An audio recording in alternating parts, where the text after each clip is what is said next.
tara, let's attend Liwanari, a concert festival and culminate at UP Diliman Jimenez Gallery. So sobrang daming art booths dito guys, and syempre may mga performance about the Japanese culture.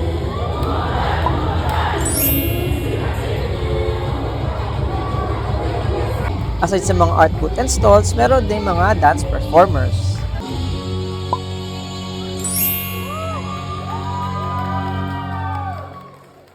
After namin manood ng mga dance performances, kami ni BFF Bianca and ni Kate ay tumingin ng mga stickers for remembrance for this day. At syempre, kapag na-fit up namin itong stub, magkakaroon kami ng freebies, sulit na ang 20 stickers for 100 pesos. Wow! Yehey! So lumibot muna kami sa mga booths until nag-perform itong si Joshua Kim.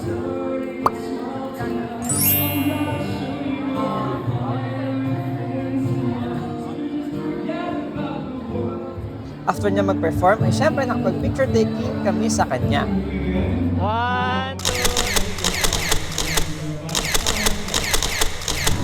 What's up, gang? It's your boy Joshua Kim. Follow him on his social media. We out here.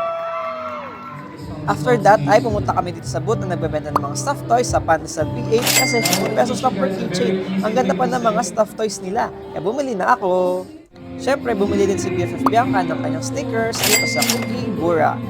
And for the final performance tonight, ay nagtugtog itong Project Materia for their song. Ayan, nakinig kami saglit. At after doon, ay binigay na namin yung stop dito sa front desk na kung saan nakakuha kami ng freebie na bookmark and tote bag. Yehey! At doon na nagtatapos ang aming Liwanari Concert and Festival Culminate Agenda with BFF and Kate. Thank you so much na nag-aya and more events soon! Nagutom kami after event kasi BFF nag-drive na. I'ma tell you one time, I'ma tell you one time, one time, my one life for sure. I'ma tell you one time. Ang nakakatawa pa dito kasi order namin ay 6-7! Ano wala? 6, 7. Kakain na kami, yun lang.